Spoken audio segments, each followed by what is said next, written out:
They sent her to the ranch as a joke, but the man waiting there hadn't laughed in years. Autumn, 1887. Dust Creek shimmered under a sky too dry for mercy.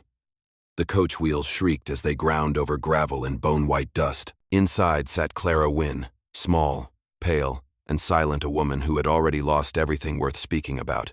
The bruises on her wrists had faded, but the memories behind them hadn't. On her lap lay a letter, folded so many times the creases had turned soft as fabric. My name is Eli Mercer. I own a small ranch west of Dust Creek. My wife passed away. I have a son, 4 years old. I offer safety and a fair home in return for help. Clara had read those lines until they blurred into prayer. After the saloon, after the shame, after running barefoot through rain and mud, safety was a word she no longer believed existed. But still, she came. Because what else was left? When the coach stopped, she stepped down into a wind that smelled of dust and horse sweat. No one waited. Only a broken fence, a red barn, and the silence of a land that never forgave weakness. Then, from the shadows of the barn, a tall man emerged, coat torn, eyes dark beneath his hat. He raised his hand in greeting and said nothing at all. The wind carved the world into sharp edges that day. Dust Creek was a scatter of wooden roofs, half-fallen fences, and silence too heavy for comfort. Beyond the ridge, the desert stretched endless, a place where sins and secrets both sank deep beneath the same sand. Clara stood at the gate, gripping her small canvas bag like a shield. The ranch wasn't much a leaning barn, a small house with smoke barely curling from the chimney, and a single apple tree stripped bare by drought. She could hear the creak of a rope, the rustle of a horse shifting in its stall, and somewhere inside the house, a faint, uncertain humming. The man approached Eli Mercer, taller than she expected, his shoulders carrying the kind of silence that comes from grief, not cruelty. His beard was rough, his eyes gray as ash. He tried to speak, lips parting, but no words came. Instead, he touched his throat and shook his head slowly. Clara froze. You can't talk?" she asked. He gave a single nod. From the porch, a boy appeared, 4, maybe 5. His hair stuck out like wheat straw, his eyes searching and wary. He clutched a small carved horse in one hand and stared at her as though she were a ghost. Clara bent slightly, forcing a smile. "Hello, little one." The boy said nothing. From the ridge behind her came laughter, cruel, distant, echoing across the dry air. She turned sharply. 4 riders sat their horses high, watching. One waved his hat. "She came. Told you she would." Her heart sank. The letter in her hand trembled. Clara's throat went dry as the laughter rolled down from the ridge, wild, cutting, merciless. The men leaned in their saddles, eyes gleaming with cruelty. One shouted, "You thought he wrote that letter? Oh, sweetheart, you're funnier than we hoped." Eli stiffened beside her, his jaw locked tight. The wind caught the brim of his hat, whipping it sideways, but he didn't move, didn't even flinch. His silence was no longer gentle. It was the kind that could bury things. Clara's heart thudded in her chest. She looked at the letter, her lifeline, her hope, and it suddenly felt like a knife in her hands. "You didn't write this?" she whispered, voice trembling. Eli slowly shook his head. Then he took a small notepad from his breast pocket, his fingers rough but careful, and scribbled something. He held it out to her. "I don't know who sent it, but you're here now. You can stay. Safe, safe." The word mocked her. The riders laughed again, one of them making a crude gesture toward her. "Enjoy your new husband, Miss Saloon Girl." Something inside her snapped, not anger, not shame, but exhaustion. She turned away, dust rising around her boots, and started walking down the trail. But a small voice stopped her. "Don't go," said the boy on the porch. Clara turned. He stood barefoot, gripping the wooden horse. His lip trembled, his eyes wide. "My mama said angels come quiet," he said softly.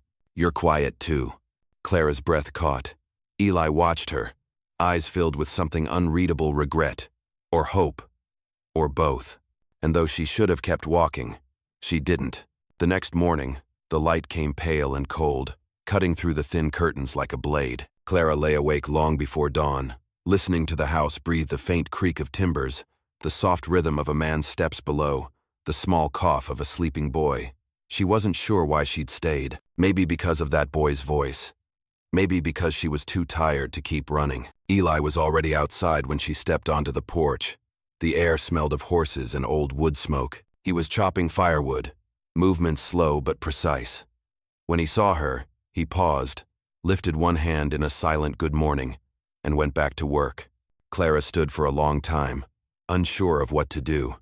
She wasn't used to quiet men or kindness that didn't come with a price. The boy appeared at her side, still in his nightshirt, holding that carved horse again. "Papa can't talk," he said simply, "but he hears everything." "What's your name?" she asked. "Luke." She smiled faintly. "That's a strong name." He shrugged. "Mama picked it. She's gone now." His words carried no tears, just the blunt truth of a child who had learned loss too early. Clara felt her chest tighten. She knelt beside him, brushing dust from his small hand. "Mine's Clara." He studied her face for a moment, then nodded solemnly, as if sealing a deal. "You can stay," Papa said. She wanted to argue, to say she wasn't staying, but the words wouldn't come. By noon, she'd unpacked her small bag in the spare room, one window, one bed, one thin quilt that smelled faintly of cedar. She found a broom in the corner and began sweeping, because movement kept her from thinking. The sound of the broom on the floorboards filled the silence, steady and soft. When she turned, Eli stood in the doorway, holding out a tin cup of water. His left hand was rough, scarred near the thumb. An old burn, maybe. She took the cup, their fingers brushing. "Thank you," she murmured. He nodded, then scribbled on the notepad he always carried. "You don't have to clean." "I know," she said, voice firm but tired. "But it helps." He hesitated, then wrote again. The boy likes stories. He misses them. "Stories?" she asked. He nodded once. Then, with quiet steps, he turned and left her in the doorway. That night, Clara sat by the fire with Luke curled beside her, his head resting on her knee. She tried to remember a story, something her mother used to tell before the world turned cruel. "There was once a fox," she began slowly, "who wanted to steal the moon. But when he reached it, he realized it was just a reflection in the pond." Luke's eyelids drooped. The room glowed warm, alive. When Clara glanced up, she saw Eli standing in the shadowed doorway, watching them. His eyes softened, and for the first time, he smiled just barely, but enough to change the air between them. The days fell into rhythm. Morning chores, midday meals, the sound of Eli hammering boards or mending a fence. Luke followed Clara everywhere, trailing after her with endless questions that filled the silence Eli could not. At night, she sewed new patches onto the boy's shirt and wrote small notes to Eli. "The stew's ready," or "Fence needs oil." Sometimes, he wrote back, short replies in neat, square handwriting. "Thank you." Luke smiled today. "You did that." Clara didn't know when it started to feel like home. Maybe it was when Luke began leaving flowers on her windowsill. Maybe when Eli built a small shelter for her laundry line, working late into dusk even after she told him not to. But one afternoon, when rain began to fall sudden and hard, she ran outside to gather the clothes before they soaked through. Her boots slipped in the mud, and she laughed despite herself, the sound startling in its freedom. When she turned, Eli was there, his shirt soaked, his hair plastered to his brow, hammering a plank to the roof to stop the leak. Their eyes met through the rain. For a heartbeat, neither moved. Then lightning flashed, and everything around them seemed too alive, too close. She felt it then, that dangerous warmth that comes not from fire but from wanting something forbidden. She turned away quickly, heart pounding, clutching wet fabric to her chest. Weeks passed. The house grew fuller, not with things, but with life. Luke learned to laugh again. Clara found herself humming at the stove, a tune from long ago. Eli remained mostly silent, but his eyes spoke more than his words ever could. Then one morning, while searching for extra blankets, Clara climbed into the attic. It smelled of dust and cedar, the air thin and cold. She found a chest tucked beneath an old rug. Inside, a woman's shawl, a child's moccasins, and a faded drawing. The drawing stopped her breath. It showed Eli, younger but unmistakable, standing beside a woman with long braids and dark eyes. Native, proud, and beautiful. Between them, a small boy. Clara's hand trembled. A knock below startled her. Old Tom, a neighbor, leaned on the fence when she came down. His eyes were knowing. "Found the chest, did ya?" She said nothing. Tom sighed. His wife was Navajo. Town folks hated her for it. Called her a witch. They hung her behind the church. Eli tried to stop them. They beat him till he couldn't talk. Clara's stomach turned. For loving her? Tom nodded slowly. For loving her too loud. The words struck like a lash. That night, Clara couldn't eat. She moved like a ghost through the house, her hands numb. Eli tried to meet her eyes, but she couldn't bear it. Later, when the moon climbed high, she packed her small bag. Eli found her by the fence, the wind pulling at her hair. He wrote, fast and desperate. "Why are you leaving?" "I'm not her," she said quietly. "I never will be." He scribbled again. "I know. Then why let me stay?" He hesitated, then wrote, "Because Luke laughs when you're here. Because the house breathes again. Because I do too." Her eyes stung. That's not love. He met her gaze, unwavering. Then he wrote the last line slowly, carefully. Maybe it's how love begins. Clara stayed not because she believed him, but because she didn't know how to stop caring. The next weeks were quiet. Eli's presence was constant, never pressing, always near. Luke clung to her hand like a lifeline, but peace never lasted long in Dust Creek. One morning, hooves thundered up the trail. Clara froze at the stove. Laughter followed that same mocking chorus from the ridge. When she stepped outside, 3 riders were waiting, smirks curling under their hats. "Well, look who's still here," one drawled. The little saloon stray and her mute cowboy. Clara's blood ran hot.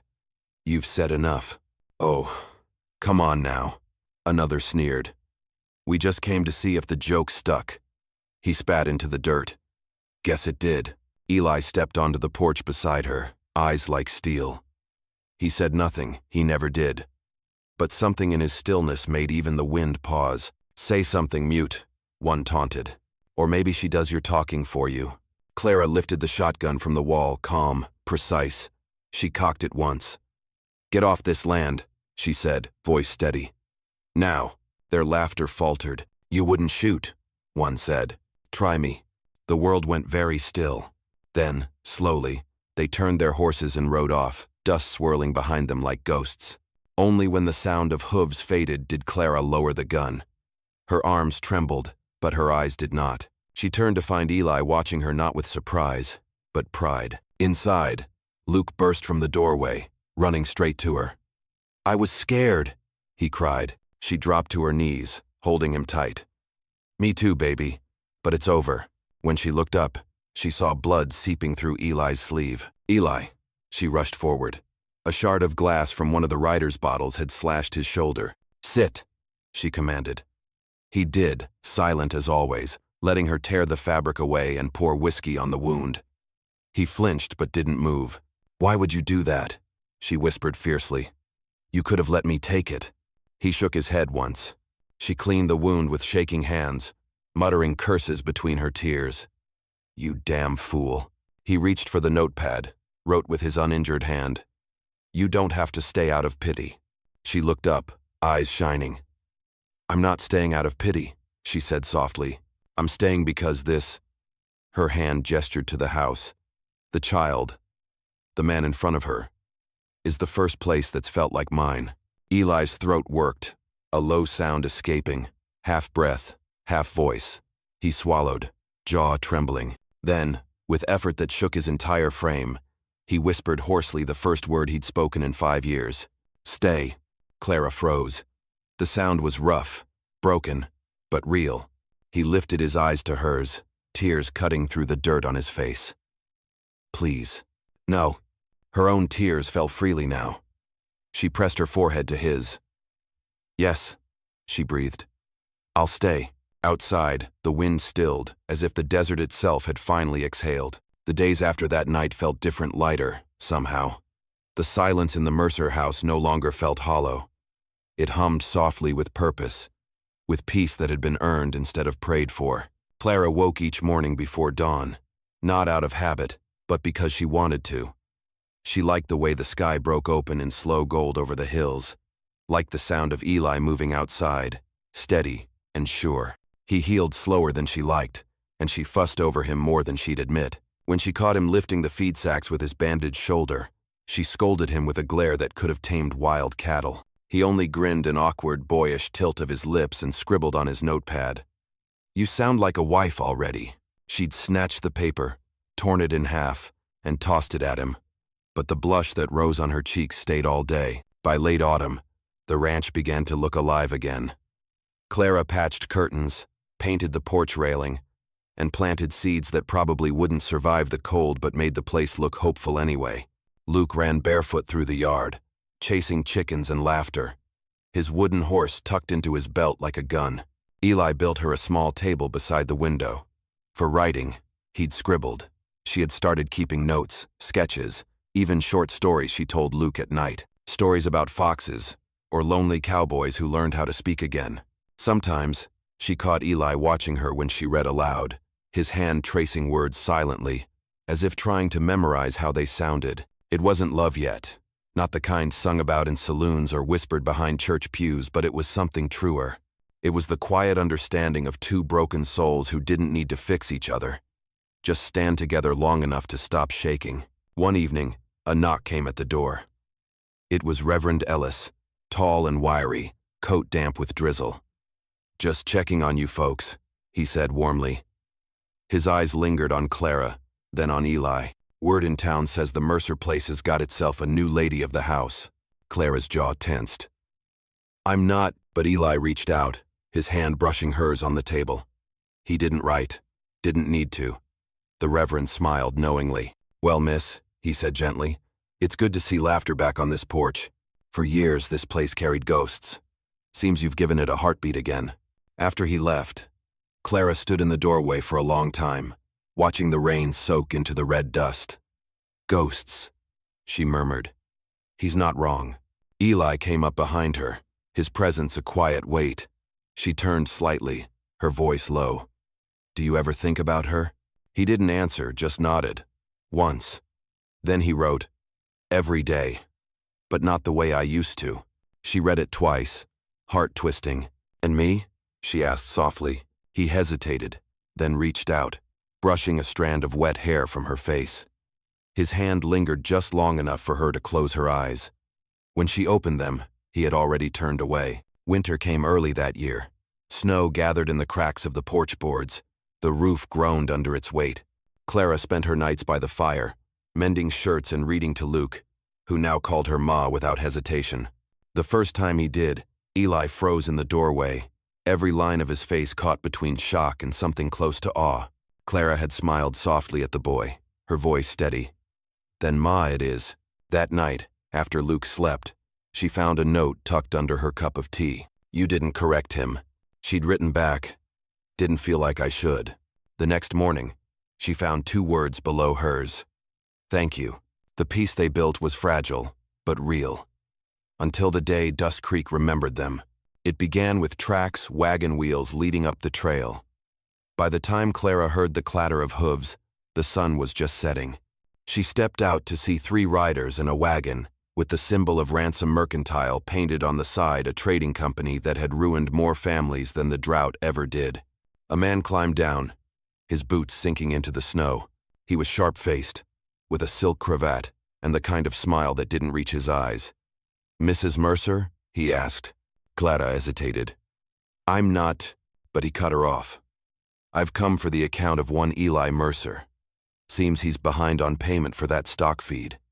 $30, plus interest." She frowned. "That can't be right. He paid the debt months ago." The man's grin widened. "Maybe. Maybe not.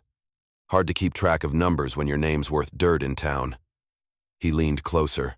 "Folks say you were a saloon girl, Mrs. Mercer. Funny, how a man who don't talk would take in a woman who talks too much." Her stomach turned. She glanced at Eli, who had stepped onto the porch, face tight, jaw set. The man looked him over, sneering. "What's the matter, Mercer?" Cat got your tongue, or did the rope finish the job? Eli didn't move. Clara stepped forward, her hand steady, though her heart hammered. You've said your piece. Now leave. But the man wasn't done. You think you belong here, girl? You think this ranch'll save you? This land remembers what you are. Before she could respond, Eli was off the porch, his fists clenching. Eli! She called, but he was already there, shoving the man back into the snow. The merchant's hat flew off, his polished boots scrabbling. You'll regret that, he hissed. I'll see this place burned before spring. He spat blood into the snow, climbed onto his wagon, and rode off without looking back. That night, Clara found Eli sitting by the fire, his hand trembling as he wrote, They won't stop. They never do. She knelt beside him. Then let them come, she whispered. We're not running. He stared at her for a long time, then took her hand. His fingers were rough, warm. Slowly, he wrote one word across her palm with his thumb. Mine. Her breath caught. The word burned like a brand.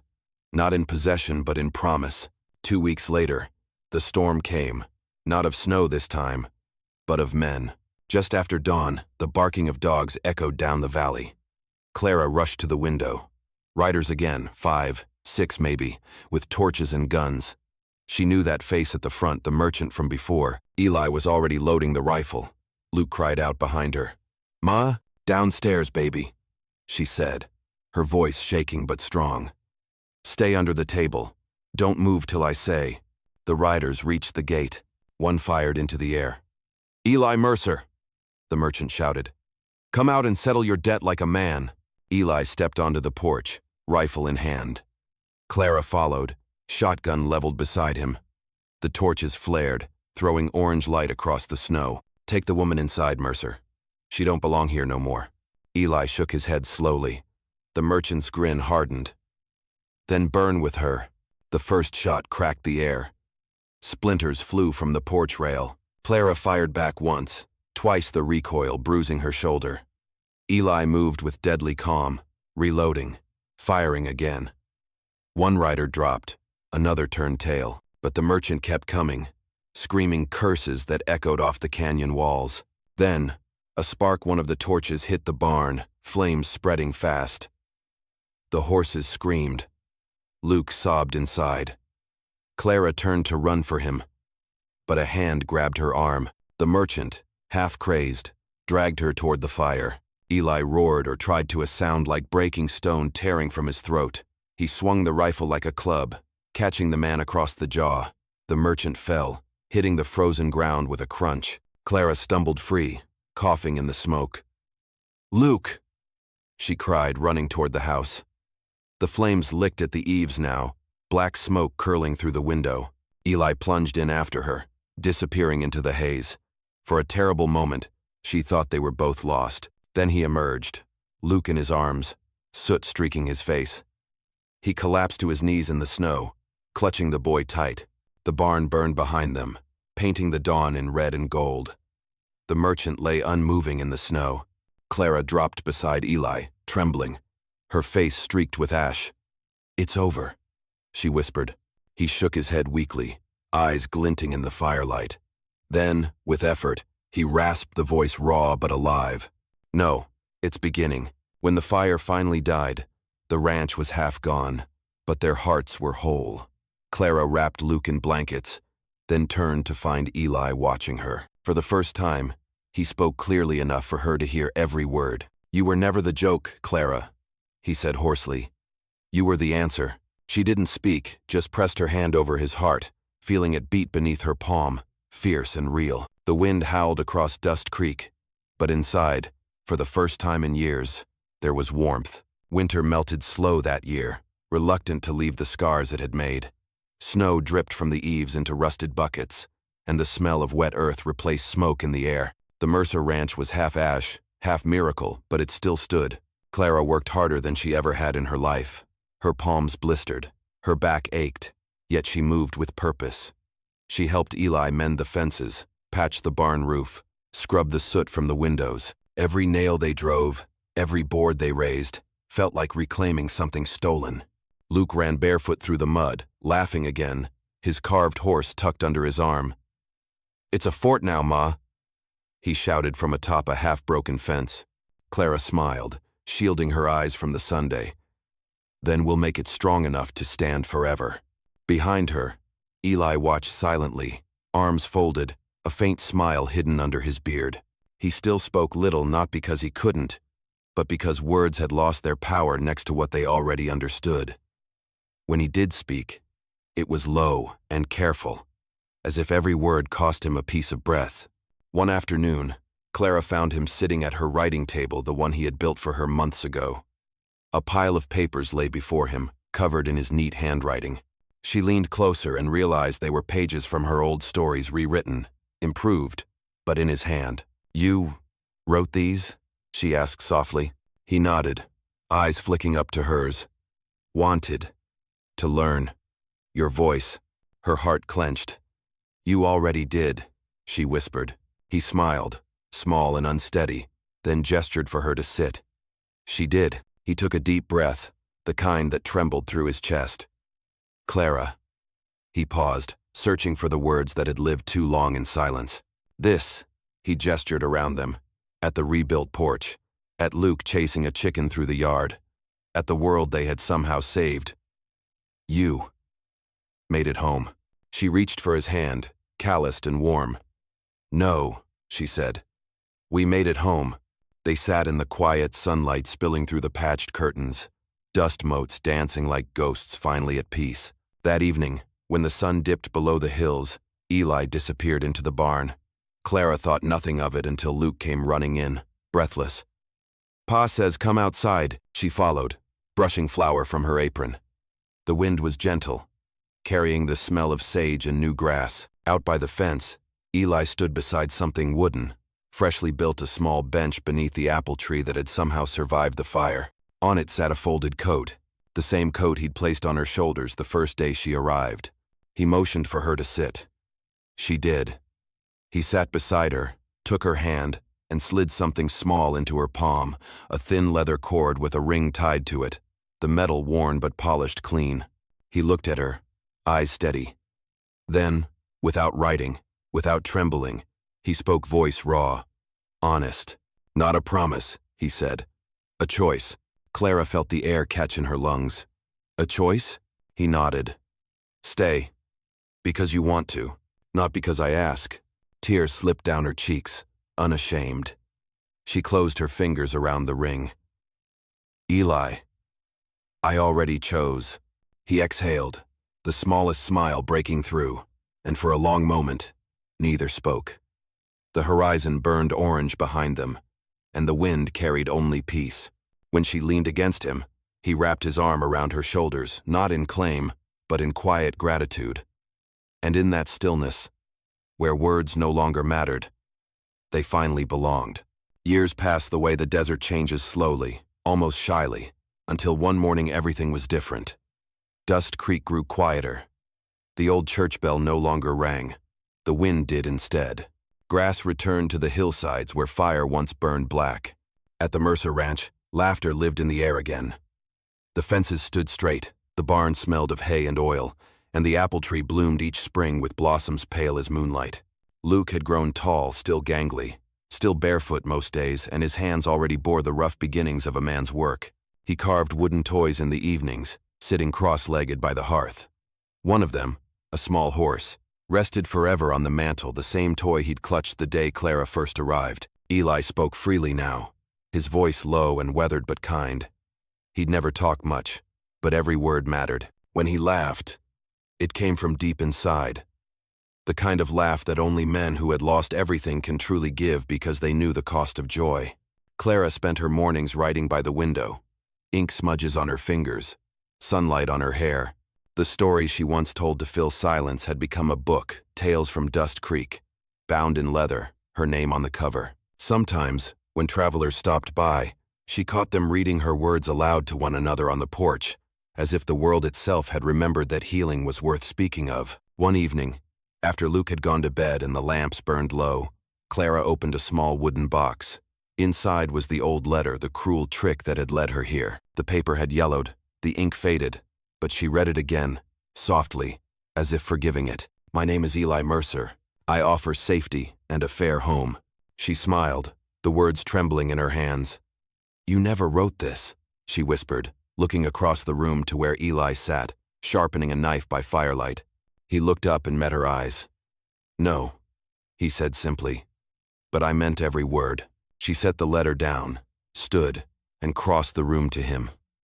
Outside, the night wind swept across the land, the same land that had once mocked her, now carrying the sound of her laughter instead. For the first time, Dust Creek felt blessed, and the woman who'd been sent here as a joke had become its quiet legend, the one who turned silence into love and a broken house into home.